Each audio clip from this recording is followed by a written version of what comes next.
السلام عليكم ورحمة الله وبركاته. نحمده ونصلي على رسوله الكريم، أما بعد، فأعوذ بالله من الشيطان الرجيم. بسم الله الرحمن الرحيم. رب اشرح لي صدري ويسر لي أمري واحلل عقدة من لساني يفقه قولي. سورة محمد آیت نمبر 18 ارشاد ربانی ہے، فَهَلْ يَنظُرُونَ إِلَّا السَّاعَةَ أَن تَأْتِيَهُم بَغْتَةً فَقَدْ جَاءَ أَشْرَاطُهَا فَأَنَّىٰ لَهُمْ إِذَا جَاءَتْهُمْ ذِكْرَاهُمْ۔ تو کیا یہ لوگ بس قیامت ہی کے منتظر ہیں کہ وہ اچانک ان پر آ جائے؟ اس کی علامتیں تو ظاہر ہو چکی ہیں۔ جب وہ خود ہی آ جائے گی تو ان کے لیے نصیحت حاصل کرنے کا موقع کہاں باقی رہے گا؟ تو آئیں ہم آج نصیحت حاصل کر لیں۔ سورۃ الغافر قرآن مجید میں اللہ سبحانہ وتعالیٰ فرماتے ہیں کہ ان الساعة لآتیۃ لا ریب فیہا ولکن اکثر الناس لا یؤمنون۔ بے شک قیامت ضرور آنے والی ہے، اس میں کوئی شک نہیں، اور لیکن اکثر لوگ نہیں مانگتے۔ یعنی قیامت کے آنے کی خبر سچی ہے۔ ان الساعة لآتیۃ لا ریب فیہا، اس کے بارے میں انبیاء و مرسلین خبر دے چکے ہیں، اس کے بارے میں تمام کتب الہیہ نے بھی خبر دی ہے، جن کی دی ہوئی تمام خبریں صدق کے بلند ترین درجے کی حامل ہیں۔ یہ دو گواہیاں بہت بڑی گواہیاں ہیں، رسولوں کی، کتابوں کی، کیونکہ یہاں پر سچائی انتہا کو پہنچی ہوئی ہے۔ رسول بھی سب سے سچے انسان ہوتے ہیں، اور اللہ کا کلام بھی اصدق الحدیث ہوتا ہے، سب سے سچی بات ہوتی ہے۔ اس لیے ہمیں قیامت کے آنے پر پورا یقین رکھنا چاہیے۔ قیامت کے آنے پر یقین رکھنا وہ یہ کہ قیامت کے آنے میں کوئی شبہ نہیں ہے۔ اس لیے ہمیں چاہیے دنیا میں اس یقین کے ساتھ زندگی گزاریں کہ ہم دوبارہ زندہ نہیں کیے جائیں گے، اور ہمارے اعمال خیر و شر کا ہمیں بدلہ چکایا جائے گا۔ لیکن اہل کفر اپنی کم عقلی اور نادانی کی وجہ سے اس حقیقت کا ادراک نہیں کر پاتے، تو ان کے ادراک نہ کر سکنے سے قیامت ٹل نہیں سکتی، وہ ضرور آئے گی اور حساب کتاب ضرور ہوگا۔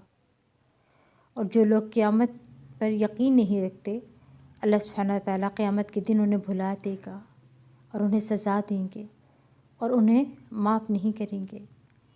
رسول اللہ صلی اللہ علیہ وسلم نے فرمایا، اللہ بندوں سے ملاقات کرے گا اور فرمائے گا، اے فلاں، کیا میں نے تجھے عزت نہیں دی اور تجھے سردار نہیں بنایا؟ اور کیا میں نے تجھے تیری بیوی عطا نہیں کی تھی اور تیرے لیے گھوڑے اور اونٹ مسخر نہیں کیے؟ یعنی دنیا کی نعمتیں عطا نہیں کی تھیں۔ اور کیا میں نے تجھے تیری قوم کا سربراہ اور سردار نہیں بنایا اور تو ان سے چوتھائی حصہ لیتا تھا؟ تو وہ عرض کرے گا، جی ہاں۔ پھر اللہ فرمائے گا، کیا تو یقین رکھتا تھا کہ تو مجھ سے ملاقات کرے گا؟ تو وہ عرض کرے گا، نہیں، یعنی مجھے دنیا اتنی ملی ہوئی تھی کہ میں آخرت کو بھلا ہوا تھا۔ پھر اللہ عز و جل فرمائے گا کہ میں تجھے بھلا دیتا ہوں جس طرح کہ تو نے مجھے بھلا دیا تھا۔ اللہ تعالیٰ سے دعا ہے کہ ہمیں قیامت کی گھڑی ایمان لانے کی توفیق دے، بلکہ اس کے ساتھ ساتھ روزمرہ کی زندگی کے کاموں کے دوران یاد رکھنے کی بھی توفیق دے، اور جتنی بھی نشانیاں ہم دیکھیں اپنے آس پاس، ان سے قیامت کی یاد کو تازہ کرتے رہیں تاکہ ہمارے اعمال میں بہتری پیدا ہو۔ آج ہم انشاءاللہ پڑھیں گے جنگوں سے متعلق علامات قیامت، مختلف فتوحات کے بارے میں۔ نبی صلی اللہ علیہ وسلم نے فرمایا، تم جزیرہ عرب میں جہاد کرو گے، اللہ تعالیٰ تمہیں اس میں فتح عطا فرمائے گا۔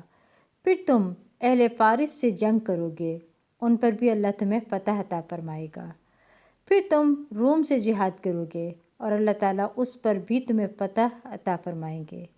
پھر تم دجال سے جنگ کرو گے، یعنی قیامت کے آنے سے پہلے تم دجال سے بھی جنگ کرو گے، اس پر بھی اللہ تمہیں فتح عطا فرمائیں گے۔ تو نافع نے کہا اے جابر، پھر جب تک روم کی فتح نہ ہوگی ہم دجال کو نہ دیکھیں گے؟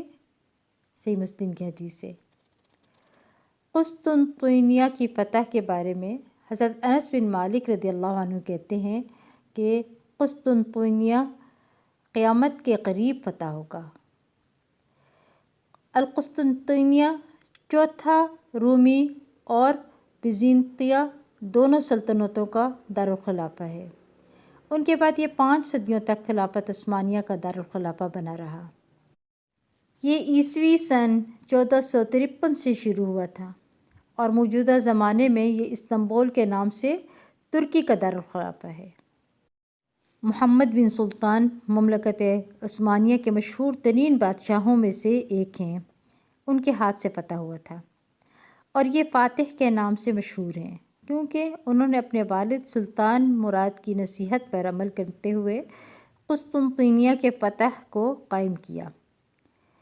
لیکن نبی صلی اللہ علیہ وسلم کی پیشن گوئی میں یہ بات آ رہی ہے کہ قیامت کے قریب قسطنطنیہ فتح ہوگا۔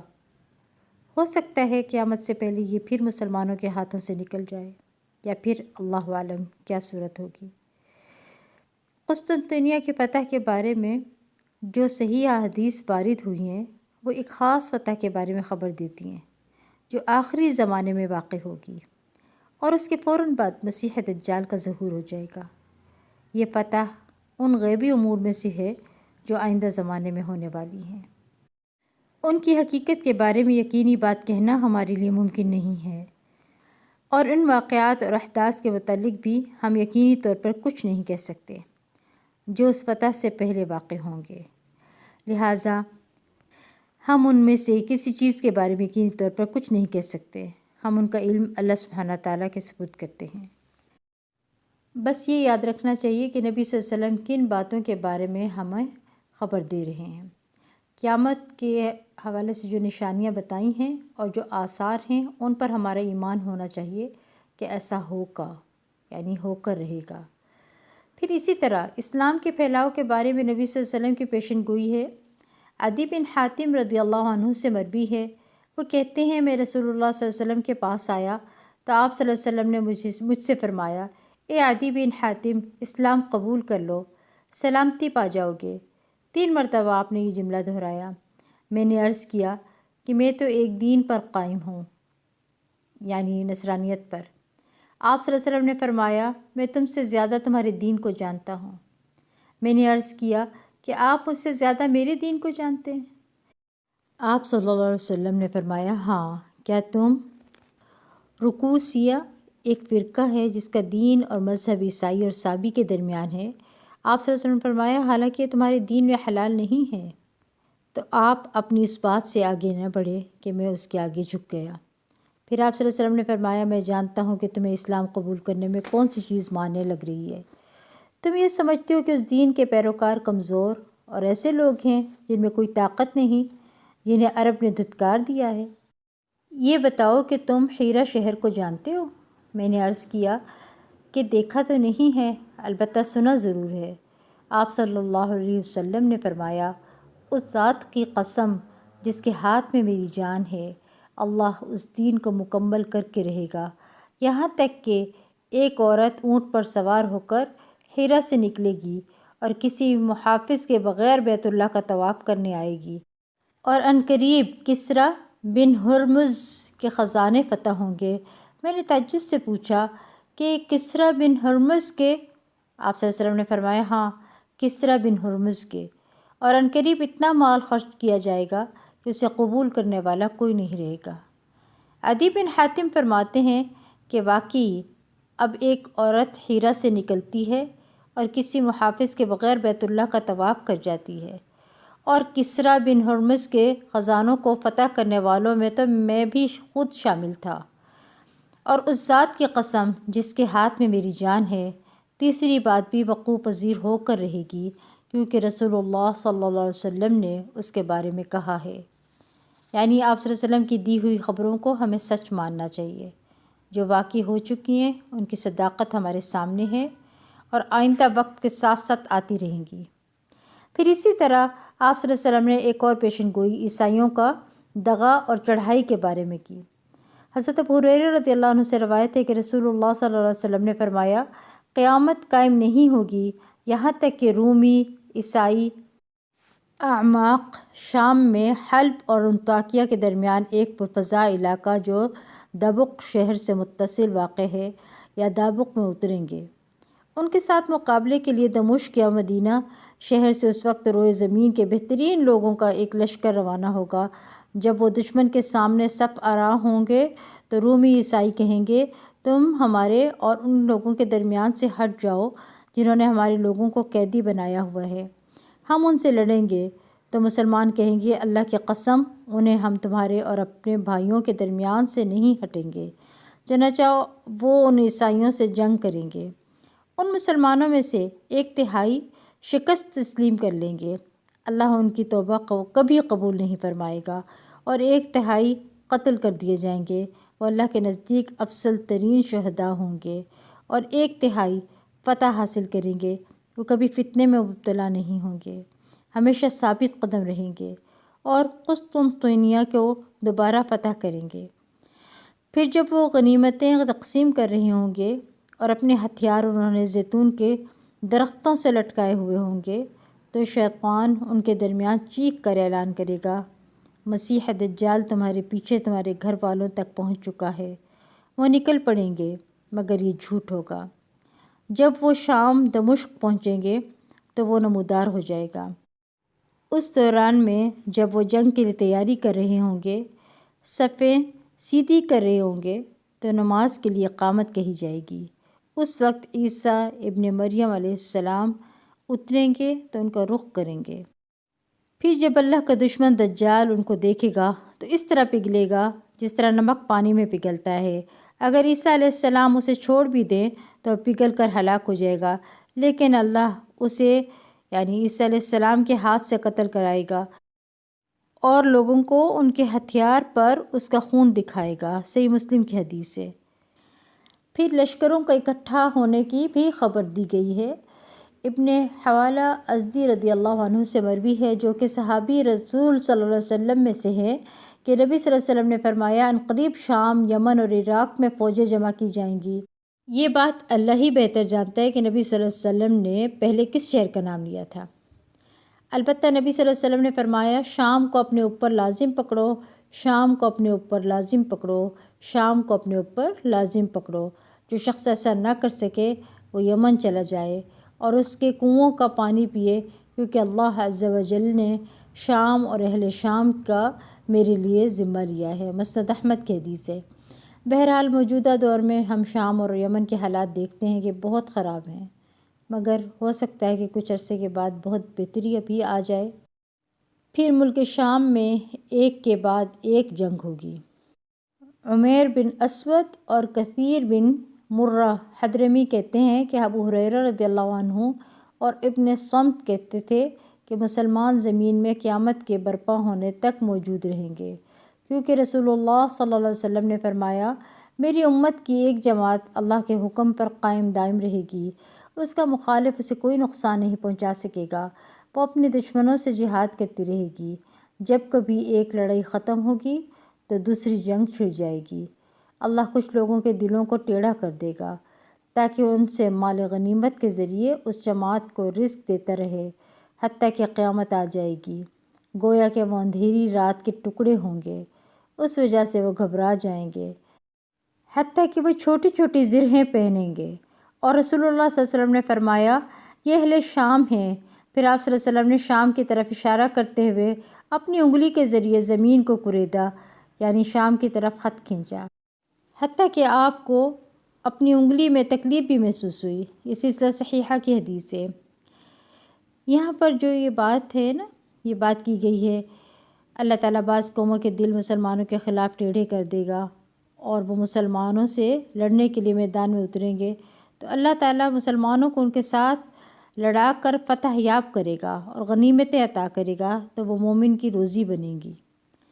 اس سے یہ پتہ چلتا ہے کہ کوئی بھی چیز اللہ کے اذن سے بغیر نہیں ہوتی۔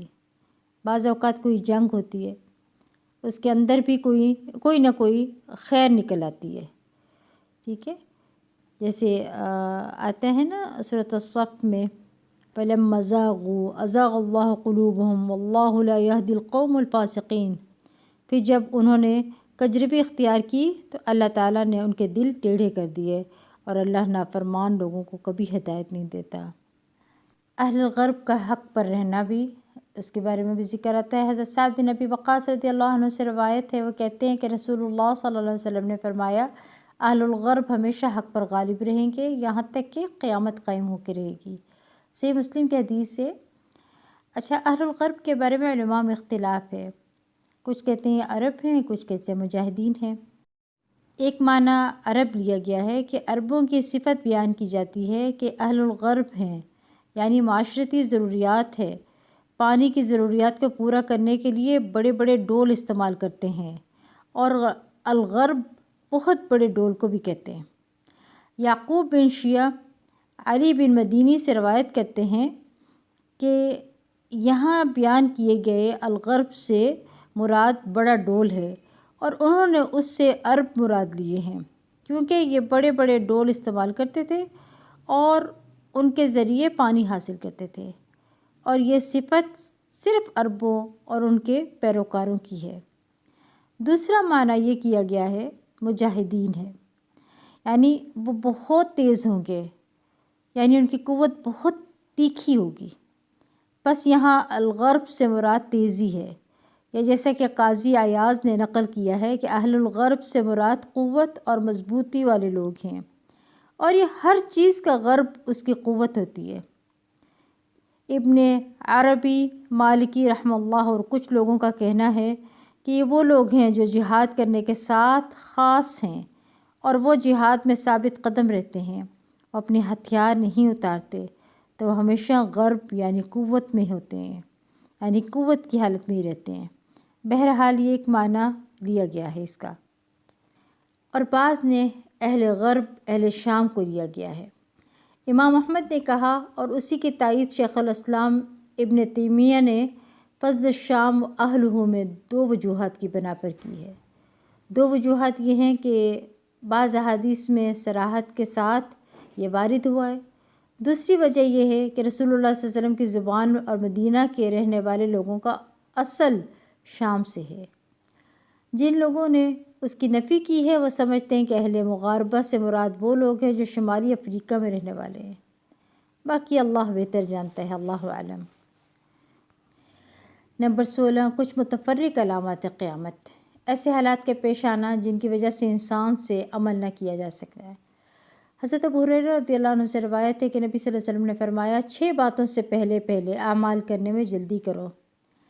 1 دجال، دوسرا دھوئیں، تیسرا دابۃ الارض زمین کے جانور، اور چوتھا سورج کے مغرب سے طلوع ہونے، یا ایسے فتنے کے پیش آنے سے پہلے جو تمام لوگوں کو اپنی لپیٹ میں لے، یا تم میں سے کسی کو کوئی خاص حالات پیش آ جائیں جو اسے عمل سے روک لیں۔ صحیح مسلم کی حدیث ہے۔ مطلب یہ کہ ساری علامات کا جو خلاصہ ہے وہ اسی بات میں ہے کہ انسان آج کے اس وقت سے فائدہ اٹھا لے۔ ہو سکتا ہے کہ کل غفلت و سستی میں اپنے وقت کو ضائع نہ کر ڈالے، ٹھیک ہے۔ پھر اسی طرح قول ظاہر ہو جانا اور عمل مخفی ہو جانا، خواہشات کی وجہ سے عمل دب جانا۔ حضرت ابن مسعود فرماتے ہیں کہ تم ایک ایسے زمانے میں ہو جس میں علماء زیادہ اور خطباء کم ہیں، مانگنے والے قلیل ہیں، دینے والے زیادہ ہیں۔ اس زمانے میں عمل خواہش کو دبا دے گا۔ تمہارے بعد عنقریب ایک زمانہ آئے گا، علماء کم ہوں گے، تقریریں کرنے والے بہت ہوں گے، مانگنے والے بہت زیادہ ہوں گے، دینے والے کم ہوں گے۔ خواہشات عمل کو دبا دیں گی، اور جان لو اچھا کردار آخری زمانے میں بعض عمل سے بہتر ہو۔ یہ جو ذکر آیا ہے نا کہ خواہشات عمل کو دبا دیں گی، اور جان لو کہ اچھا کردار آخری زمانے میں بعض عمل سے بہتر ہوگا۔ آج اگر ہمارے پاس پیسہ آ جائے تو ہم کہاں خرچ کرتے ہیں؟ اللہ کے راستے میں خرچ کرنے کی بجائے یہ سوچتے رہتے ہیں کہ کس برانڈ کے کپڑے، بیگ اور جوتے خریدیں، اور پھر اگر اس سے زیادہ پیسے ہوں تو یہ سوچتے ہیں کہ نئی گاڑی ہونی چاہیے ہمارے پاس، نئی واچ ہونی چاہیے، مہنگی عین کی ہونی چاہیے، یعنی دکھاوے اور خواہشات کی چیزیں ہیں، ان کے پیچھے ہم زیادہ لگ جاتے ہیں، اور آخری زمانے میں بھی یہی ہوگا کہ خواہشات عمل کو دبا دیں گی۔ ہم اپنی تمام قوت کو کسی مثبت کام میں لگانے کی بجائے خواہشات نفس پر پوری قوت لگا دیں گے۔ پھر اس کے علاوہ آپ دیکھیں کہ گمراہ کرنے والی خواہشات کی پیروی کی جائے گی۔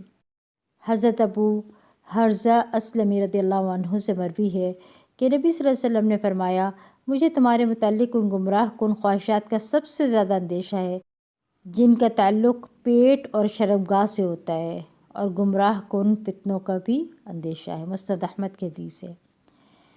پھر آپ دیکھیں کہ حضرت عمران بن حسین رضی اللہ عنہ کہتے ہیں کہ میں نے رسول اللہ صلی اللہ علیہ وسلم کو فرماتے ہوئے سنا، میرے زمانے کے لوگ سب سے بہتر ہیں، پھر ان کے بعد والے، پھر ان کے بعد والے، پھر ان کے بعد ایسے لوگ آئیں گے جو موٹا ہونا چاہیں گے، موٹاپے کو پسند کریں گے، وہ لوگ گواہی طلب کیے بغیر گواہی دیں گے۔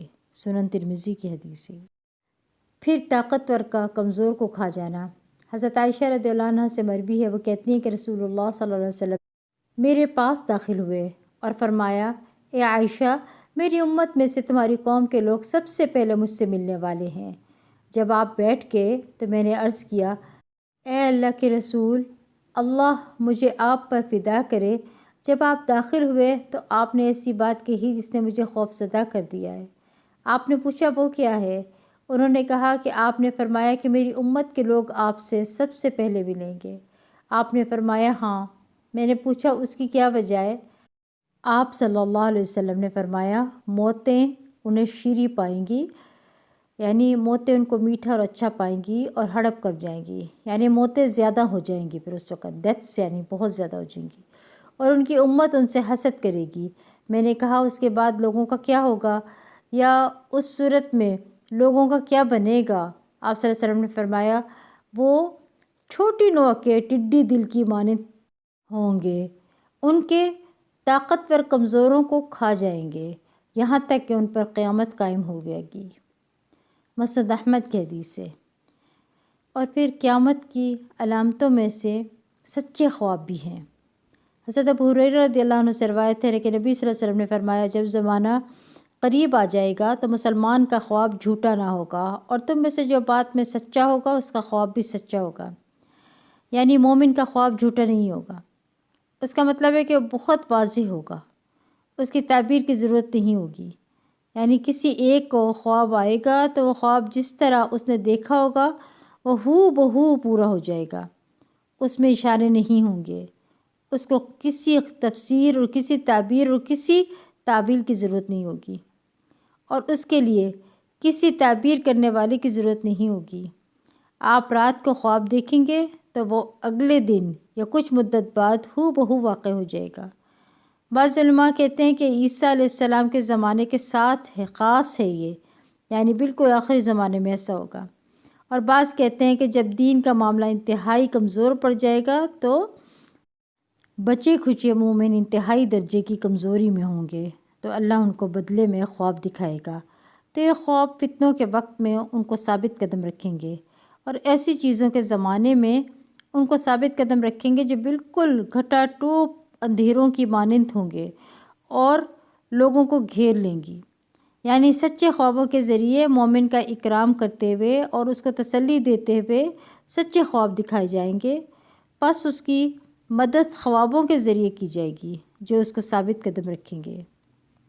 پھر اسی طرح راستے کا پرامن ہونا۔ حضرت ابو ہریرہ رضی اللہ عنہ سے روایت ہے، وہ کہتے ہیں کہ رسول اللہ صلی اللہ علیہ وسلم نے فرمایا، قیامت اس وقت تک قائم نہیں ہوگی جب تک سرزمین عرب دریاؤں اور نہروں سے لبریز نہ ہو جائے، اور جب تک ایک سوار عراق اور مکہ کے درمیان سفر کرے اور اس سفر میں سوائے راہ بھٹکنے کے کوئی اندیشہ نہ ہو۔ یہ تھی علامات صغریٰ۔ یہاں پر علامات صغریٰ ختم ہوئی، اور علامات کبریٰ سے پہلے امام مہدی کا ظہور ہوگا، لہٰذا آج ہم امام مہدی کے بارے میں کچھ باتیں کرتے ہیں۔ علماء نے امام مہدی کے ظہور کے وقت کے بارے میں اختلاف کیا ہے، کیونکہ سنت میں قیامت کی علامات کے ظاہر ہونے کی کوئی ترتیب ظاہر نہیں ہوئی ہے، لیکن بعض علماء نے اجتہاد کیا ہے اور یہ مسئلہ اخذ کیا ہے کہ قیامت کی علامت صغریٰ کے مکمل ظاہر ہو جانے کے بعد امام مہدی کا ظہور ہوگا.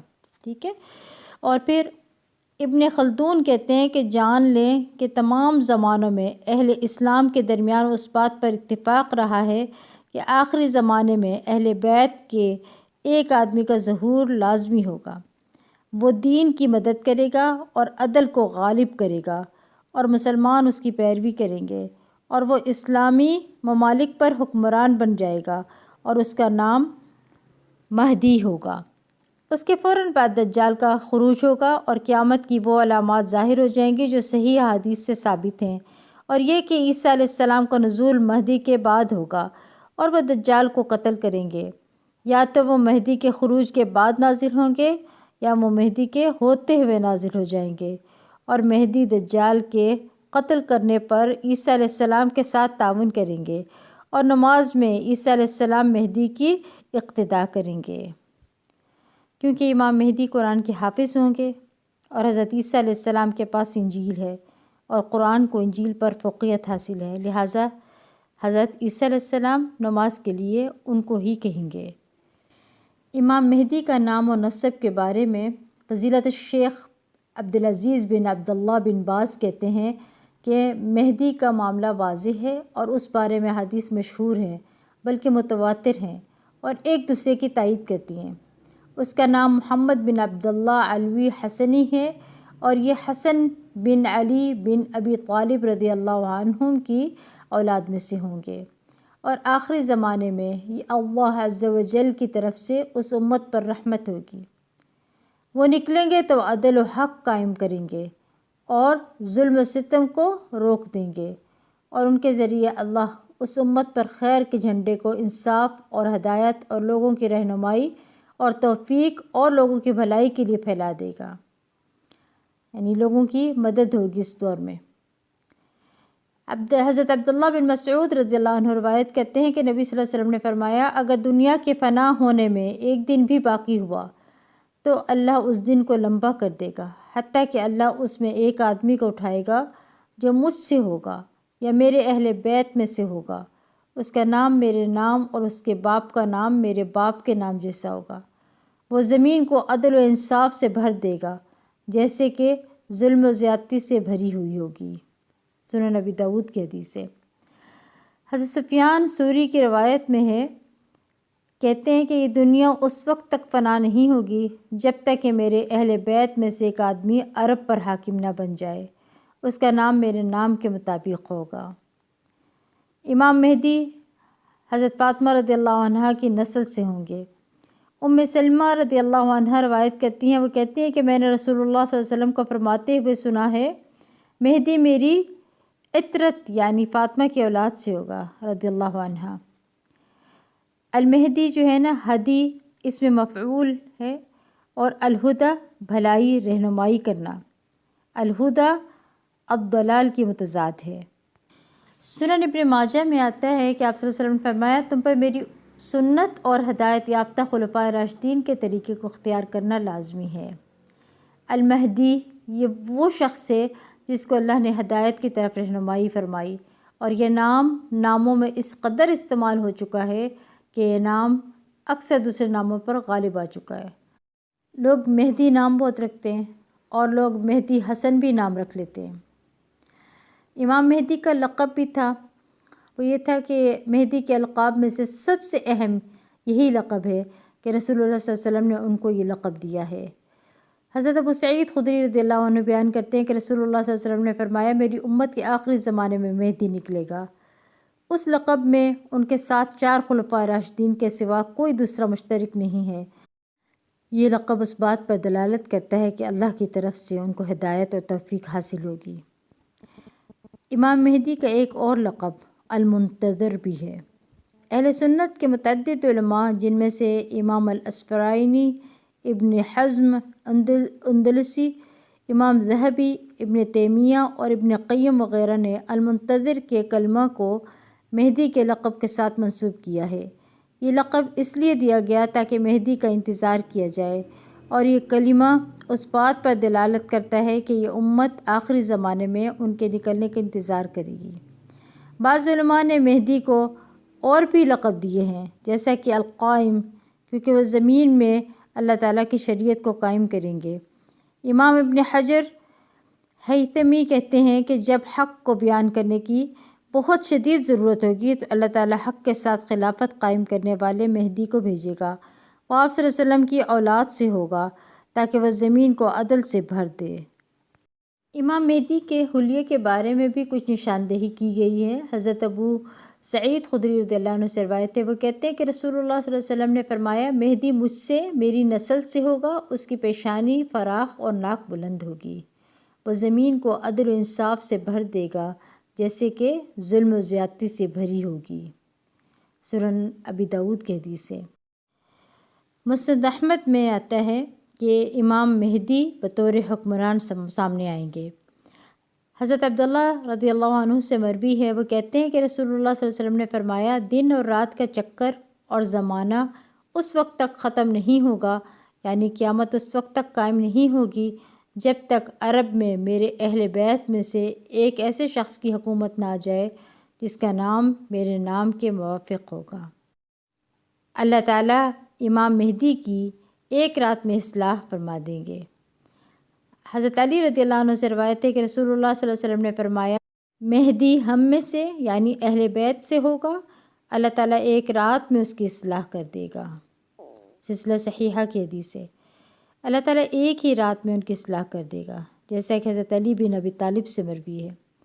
اور ہو سکتا ہے کہ ایک رات میں اصلاح کر دینے سے مراد یہ ہو کہ خلافت کے منصب پر فائز ہونے اور معاملات کو سنبھالنے کے لیے اللہ ایک ہی رات میں ان کو تیار کر دے گا، اس صورت میں کہ اللہ تعالیٰ کے معاونین کو ان کا فرمانبردار بنا دے گا، یہاں تک کہ وہ ان کی مدد کریں گے اور ان کی بادشاہت کو مضبوط کریں گے اور ان کے ارکان کو جما دیں گے۔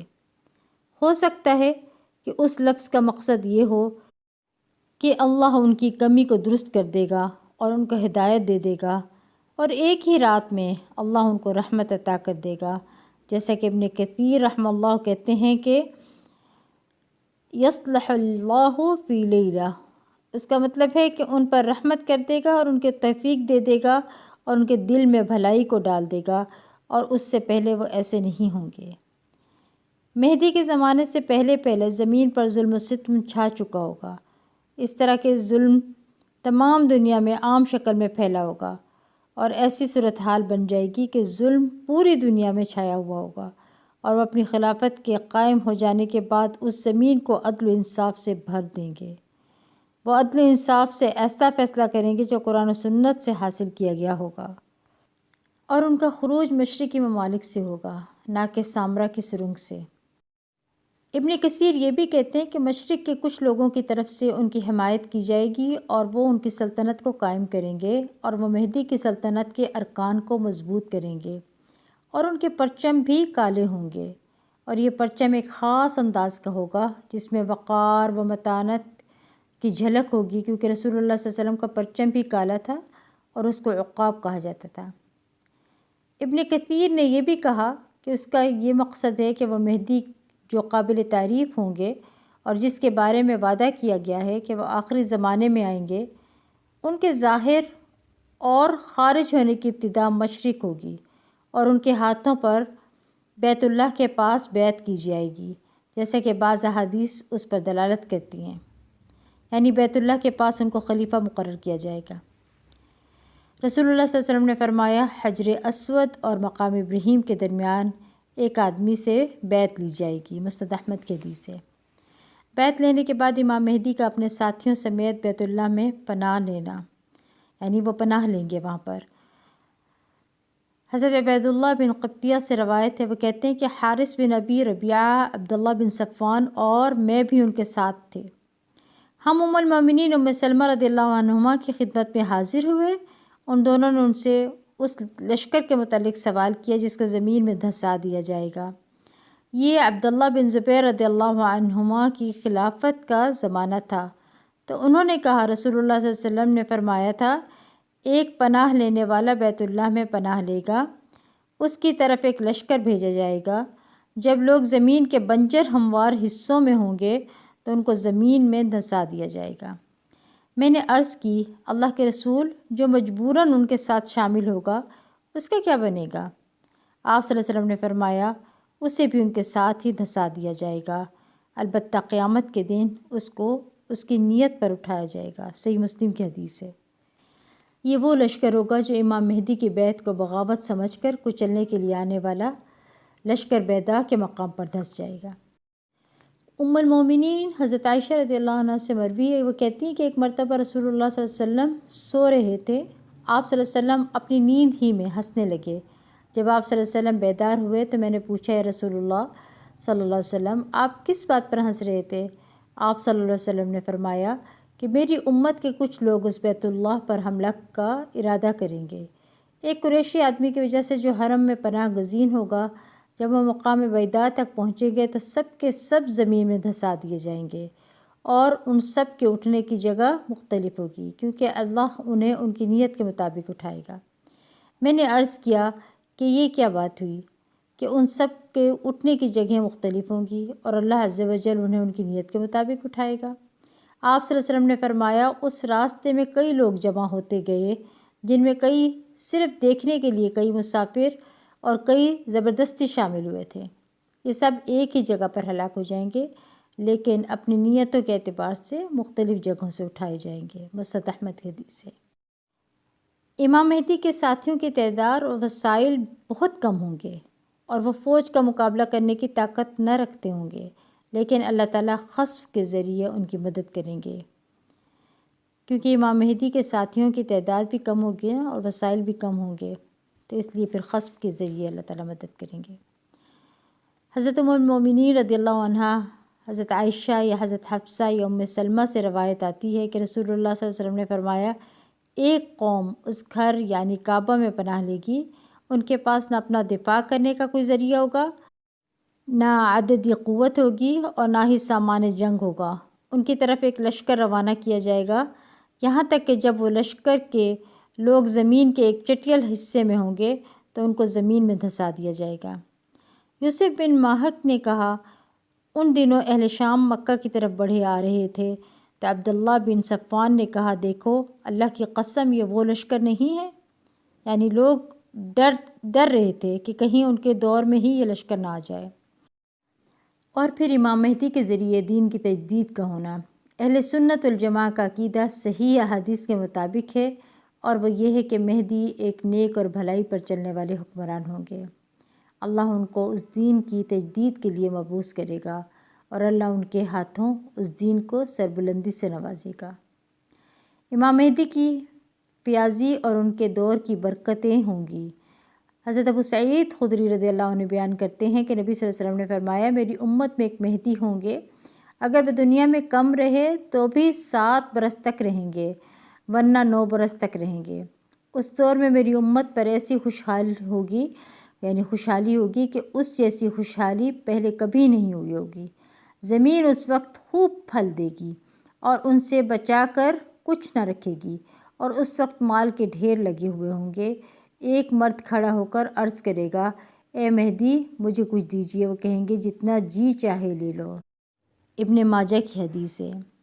امام مہدی کے دور کی مدت، اس کے بارے میں حضرت ابو سعید خدری رضی اللہ عنہ بیان کرتے ہیں کہ رسول اللہ صلی اللہ علیہ وسلم نے فرمایا، میری امت کے آخری زمانے میں مہدی نکلے گا، اللہ تعالیٰ بارشیں نازل کرے گا، زمین اپنی نباتات اگائے گی، وہ لوگوں کو بہترین مال عطا کریں گے، مویشی زیادہ ہو جائیں گے، امت عظمت والی ہو جائے گی، اور وہ 7 یا 8 سال تک زندہ رہیں گے۔ سلسلہ صحیحہ کی حدیث ہے۔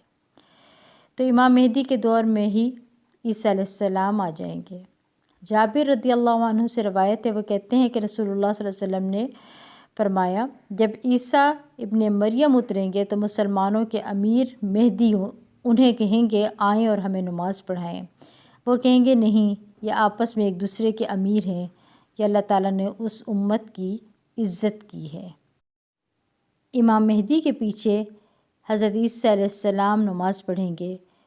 حضرت ابو سعید رضی اللہ عنہ بیان کرتے ہیں کہ رسول اللہ صلی اللہ علیہ وسلم نے فرمایا، جس کے پیچھے عیسیٰ علیہ السلام نماز پڑھیں گے وہ ہم یعنی اہل بیت میں سے ہوگا، اور اشارہ مہدی کی طرف ہے۔ تو یہاں پر ہماری علامات قیامت صغریٰ ختم ہوئی اور امام مہدی کا بیان بھی ختم ہوا۔